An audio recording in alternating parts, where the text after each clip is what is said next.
नाज़रीन, इसराइली जारहियत और ईरान पर मुसलसल हमलों के बाद तुर्किया में होने वाले मुस्लिम ममालिक के वज़राए ख़ारजा इजलास में तमाम रहनुमाओं ने इसराइली जारहियत की मज़म्मत की और ईरान के दिफा के हक़ की हिमायत की। कॉन्फ्रेंस के मेज़बान तुर्किया के सदर तैयब एर्दोआन का खिताब उम्मत मुस्लिमा की आंखें खोल देने के लिए काफ़ी है। उनका कहना था कि नेतन्याहू हिटलर पूरे खित्ते को तबाही की तरफ धकेलना चाहता है।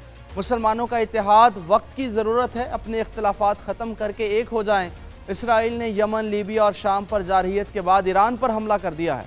तुर्क अवाम ईरानी बहन भाइयों के साथ खड़े हैं। इसराइली हमलों से खित्ता तबाही की तरफ जा रहा है।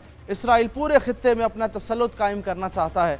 मुस्लिम ममालिक के वज़राए ख़ारजा की तकारीर और बयानात मुतासिर कुन थे, लेकिन मसला ये है कि जब तक मज़म्मत और करारदादों से बढ़कर अमली इक़दामात नहीं किए जाएंगे, इसराइली जारहियत को रोकना मुश्किल है।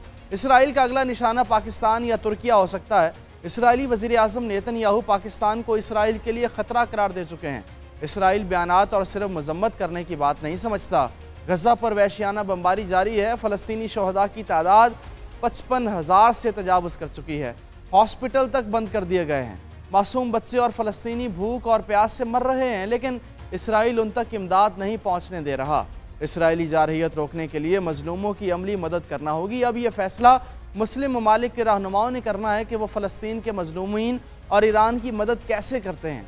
अमरीकी सदर डोनाल्ड ट्रंप इस साल मई में अपने दौरा मशरिक़ वस्ता में अरब ममालिक से मजमूई तौर पर 2000 अरब डॉलर्स की सरमायाकारी की यकीन दहानी हासिल करने में कामयाब हुए, जबकि कतर से मिलने वाला कीमती जहाज़, तहाइफ और दीगर तजारती माहदे इसके अलावा है।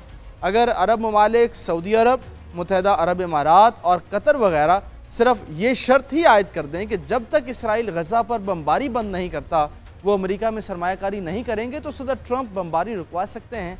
लेकिन सदर ट्रंप को ये कहेगा कौन? मुस्लिम ममालिक की तंजीम OIC अक़वाम मुत्तहिदा के बाद दुनिया की दूसरी बड़ी तंजीम है।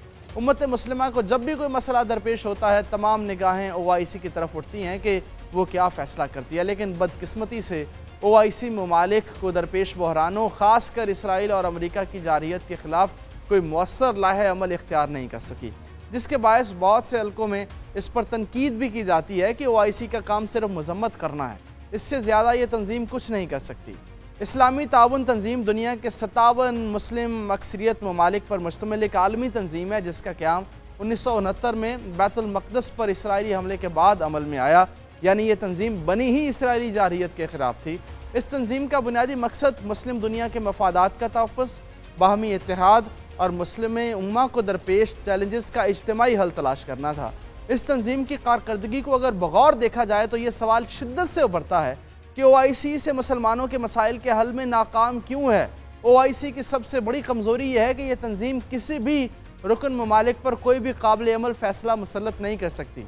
इसका हर फ़ैसला सिर्फ मुत्तफ़िक़ा राय पर मबनी होता है, जो ज़्यादातर मज़म्मती बयानात और एलानात की हद तक महदूद रहता है। ना इसके पास कोई मुस्तकिल फ़ौज है, ना मुआशी पाबंदियों का कोई निज़ाम और ना ही सियासी दबाव डालने का इख्तियार। और दूसरी तरफ ये भी एक हकीकत है कि OIC के रुकन ममालिक के दरमियान इख्तलाफात मौजूद हैं। तमाम ममालिक अपने अपने मफादात को तरजीह देते हैं। इस सूरत हाल में किसी इज्तिमाई मौक़िफ़ पर इत्तफ़ाक़ राय पैदा करना नामुमकिन सा हो जाता है। बेशतर मुस्लिम ममालिक अपनी मईशत, दिफा, टेक्नोलॉजी और ख़ारजा पॉलिसी के मामलात में मगरबी ताकतों, ख़ास तौर पर अमरीका, बरतानिया और यूरोपीय यूनियन पर इन्हिसार करते हैं। अमरीकी और इसराइली जारहियत के ख़िलाफ़ सख्त मौक़िफ़ इख्तियार करने में उन्हें हिचकिचाहट महसूस होती है, ताकि उनके मगरबी ममालिक से ताल्लुकात मुतासिर न हों। गज़ा में जारी कत्लेआम पर सिर्फ मज़म्मती करारदादें मंजूर की गईं। शाम की तबाही, इराक़ पर हमले, लीबिया की खाना जंगी, अफ़गानिस्तान में अदम इस्तेहकाम और अब ईरान पर इसराइली हमलों पर सिर्फ ज़ुबानी रद्द अमल दिया गया, कोई अमली कदम नहीं उठाया गया। जी हाँ, वक्त गुजरने के साथ साथ मशरिक़ वस्ता में जंग फैलने का ख़तरा बढ़ता जा रहा है। जंग बंदी के लिए अब तक की जाने वाली कोशिशें कामयाब नहीं हो सकी हैं। इसराइल ईरान पर फ़ज़ाई और ड्रोन्स हमले कर रहा है। जवाब में ईरान इसराइल पर मिसाइल दाग रहा है। इसराइल ने नए हमलों में कुम और अस्फ़हान को निशाना बनाया। अस्फ़हान में न्यूक्लियर टेक्नोलॉजी सेंटर को नुकसान पहुँचा है। ईरान ने इसराइल की फ़ौजी तंसीबात को तबाह करने का दावा किया है।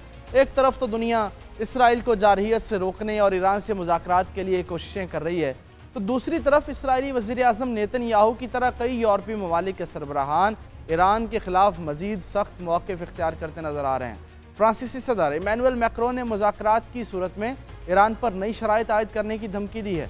मैक्रोन ने कहा कि यूरोप ईरान मुज़ाकरात के बाद यूरेनियम अफजूदगी और मिसाइल प्रोग्राम रोकने की शराइत आयद होंगी।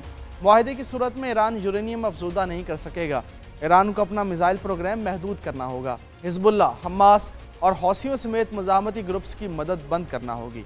मुज़ाकरात करने वाले ममालिक का ख्याल है कि वो ईरान से ज़्यादा मुतालबात करेंगे तो ईरान कुछ न कुछ देने पर राज़ी हो जाएगा। इसमें कोई शक नहीं कि इस वक्त आलमी अमन तबाही के दहाने पर खड़ा है। अगर तनाज़ा बढ़ गया तो इसको कोई कंट्रोल नहीं कर सकेगा।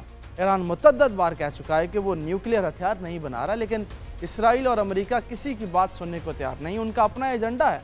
इसके बावजूद कि इसराइली हमले आलमी कवानीन की खिलाफ वर्जी हैं, इसराइल की मौजूदा कार्रवाइयाँ इलाकाई अमन के लिए बहुत बड़ा खतरा बन चुकी हैं।